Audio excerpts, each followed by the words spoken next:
দেখতে দেখতে আমরা ২৪টা রোজা পার করে দিচ্ছি ভালোবাসার মানুষগুলোকে নিয়ে। এভাবে যে এত সুন্দর করে রোজাগুলো কেটে যাবে বুঝতেও পারি নাই। আসসালামু আলাইকুম, সবাই কেমন আছেন? আশা রাখছি যে যেখান থেকে ভিডিওটি দেখছেন সবাই ভালো এবং সুস্থ আছেন। আলহামদুলিল্লাহ, আমরাও ভালো আছি। আজকে আপনাদের সাথে শেয়ার করতেছি নতুন আরেকটি ভিডিও। আশা করি ভিডিওটি আপনাদের ভালো লাগবে। এই তো দেখতে দেখতে ২৪টা রোজা পার করে দিচ্ছি আমরা। এখন আমাদের বাড়িতে যাবার সময় হয়ে গেছে। আর এখানে অনেকগুলো বাজার নিয়ে আসছি, যেগুলো বাড়িতে নেওয়ার জন্য গুছিয়ে রাখতেছি।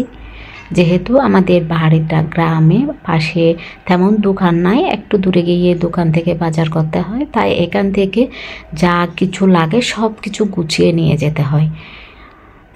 আর এই জন্য আমি অনেকগুলো বাজার নিয়ে আসছি এখানে, মানে ঈদের বাজার আর কি, যাবতীয় যা লাগে। তবে লাগে আর কি, এখানে আরও অনেক কিছু বাকি আছে, মাত্র সামান্যটুকু বাজার করে আনছি।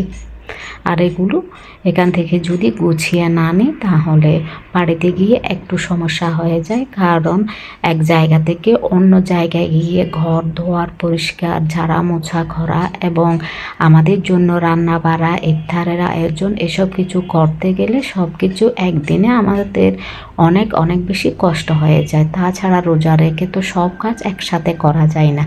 বাড়িতে গেলে একদম কাজ করতে ইচ্ছে করে না, কারণ অনেক দিন পর যাই তো, সবাই আসে, সবার সাথে বসে বসে গল্প করতে ইচ্ছে করে। তাই ভাবলাম এখান থেকে যদি কিছু কাজ গুছিয়ে নিয়ে যায় তাহলে আমাদের জন্য বাড়িতে মানে অনেকগুলো কাজ আরও সহজ হয়ে যাবে।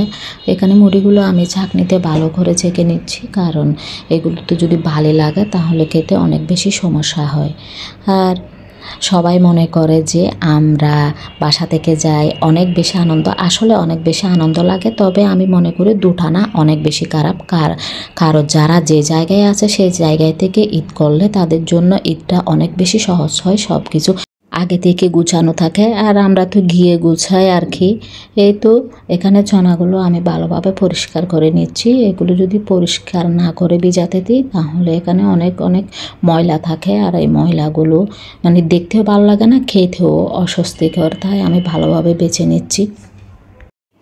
এখানে 5 কেজি মতো পেঁয়াজ নিয়ে আসছি, আর পেঁয়াজগুলো আমি মানে পলিথিনটা খুলে রাখতেছি, কারণ এগুলো যদি পলিথিনের ভেতর থাকে তাহলে বাতাস না লাগলে তাড়াতাড়ি পচে যাবে। তাই এভাবে আমি মানে খুলে রাখতেছিলাম আর কি।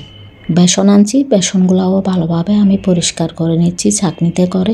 আর এখানে আমি সব কিছু মিশাইয়া রাখবো একসাথে, কারণ বাড়িতে গিয়ে এগুলো এক জিনিস এক জায়গায় থাকে, তখন মানে খুঁজতে অনেক কষ্ট হয়। তাই আমি বেসনের সাথে চাউলের গুঁড়া আর অল্প করে ময়দা আর বেকিং সোডা আর কালার আসার জন্য হালকা করে লাল মরিচ দিয়ে একসাথে সব মানে মিশায় রাখতেছি।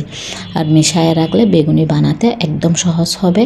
এক জায়গা থেকে সব কিছু নিয়ে পানিতে মিশিয়ে শুধুমাত্র বেগুনি দিয়ে ডুবাইয়ে তেলে দিয়ে দিতে পারবো। কাজটা অনেক বেশি আমি সহজ করে ফেললাম। আপনাদের কেমন লাগলো আমার এই কাজগুলো দেখে কমেন্ট করে জানাবেন। যদি আপনাদের আমার ভিডিওটি কোনো জায়গায় ভালো লেগে থাকে বা ভালো লেগে যায় তাহলে আপনারা ভিডিওটিতে ছোট্ট একটি লাইক দিয়ে, যদি নতুন হয়ে থাকেন তাহলে সাবস্ক্রাইব করে নেবেন। আর যদি ফেসবুক পেজ থেকে আপনারা আমার ভিডিওটি বা দেখে থাকেন তাহলে পেজটি ফলো দিবেন। আর এই কাজগুলি যদি অলরেডি আপনি করে থাকেন আপনাকে অসংখ্য ধন্যবাদ। আপনাদেরকে এক কথা বারবার বলতেছি বলে কিছু মনে করবেন না, কারণ আপনার একটা লাইক, একটা ফলো বা একটা সাবস্ক্রাইব আমার ভিডিওর জন্য অনেক অনুপ্রেরণা দেয়। এরপর এখানে আমি অনেকগুলো টমেটো সিজন, এখন এ সময় যদি টমেটোর সস বানিয়ে না রাখি তাহলে তো মানে পরে যখন টমেটো দাম হয়ে যাবে তখন তো আর সস বানানো সম্ভব হবে না। তাই ভাবছিলাম এখানে আমি প্রায় 5 কেজি মতো টমেটো সস বানিয়ে নিচ্ছি। প্রথমে মাটির চুলায় দিয়েছি, এখানে দিলে তাড়াতাড়ি করে হয়ে যাবে। এরপর আমি এগুলোর মানে একদম ঘন করে নিয়েছি। করে নেওয়ার পর অনেকগুলো একটা বয়মে ভরে রাখছি। এরপর একটু মিষ্টি মানে চিনি দিয়ে আমি খালি ছচের বোতল ছিল, এই বোতলগুলোতে আমি এগুলো নিয়ে নিচ্ছি, কারণ এগুলো খাবো নাস্তা বা নুডলস দিয়ে। আর প্রথমে যেগুলো রেখে দিয়েছিলাম সেগুলোতে আমি চিনি মেশাই নাই, কারণ এগুলো তরকারিতে বা বিরিয়ানিতে দিব, এই জন্য। এই তো আমার সস বানানো হয়ে গেছে। সস বানানোটা একদম সহজ। আর আমি এখানে সসগুলো ঢালার জন্য কাগজ দিয়ে একটা টেকনিক অবলম্বন করছি, সেটা আপনাদের কেমন লাগলো বলবেন। মানে শর্টকাটের ভিতর আমি এটা চাইছিলাম আর কি।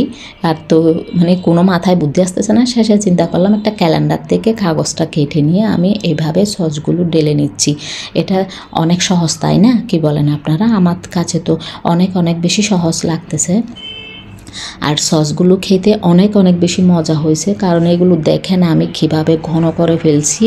মানে এই তো দেখেন তো অনেক অনেক বেশি ঘন। আর সে মানে চিনি দেওয়ার পর এখানে সব কিছু মশলাগুলো অ্যাড করার পর এটা অনেক স্বাদ বেড়ে গেছে। এই তো এগুলো আমি নাস্তার জন্য নিয়ে নিয়েছি। আর যেগুলো আমি মানে ওই তরকারির জন্য রাখছি সেগুলো আপনাদের সাথে আর ভিডিওতে শেয়ার করলাম না।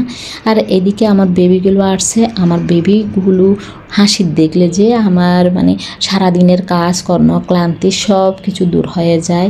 এদের মানে দুই বোনের খেলাধুলা মানে কথাবার্তা দেখলে এত এত বেশি মায়া লাগে। আলহামদুলিল্লাহ এদেরকে নিয়ে আমার 30টা রোজা এভাবে চলে যাচ্ছে। আজকে চিন্তা করছি মানে রান্নাতে কি রাখবো। আমাদের তো মহিলাদের এটা চিন্তা, মানে সকাল হলে চিন্তা করতে হয় ইফতারে কি রেডি করব, এরপর রাত্রের জন্য কি রান্না বাড়া করব। এদিকে বিকেল হতে হতে অনেক বেশি ক্লান্ত হয়ে পড়ি। কী খাবো আর কী খাবো না মাথায় আসতেছে না। আর ইফতারের আগে মনে হয় অনেক অনেক কিছু খেয়ে ফেলবো। আর যখন শরবতগুলো খাই, আল্লাহর নিয়ামত, এই শরবতগুলো খাবার পর আর কিছু খাইতে ইচ্ছে করে না। তাই এখানে আলু ভর্তা বানিয়ে নিয়েছি। আর আমি এটা ইফতারের পরের ভিডিও ছিল, খাইতে বসছি। ভিডিওটি কেমন লাগলো কমেন্ট করে জানাবেন। আবার দেখা হবে নতুন ভিডিওতে। সবাই ভালো থাকবেন। আসসালামু আলাইকুম। আল্লাহ হাফেজ।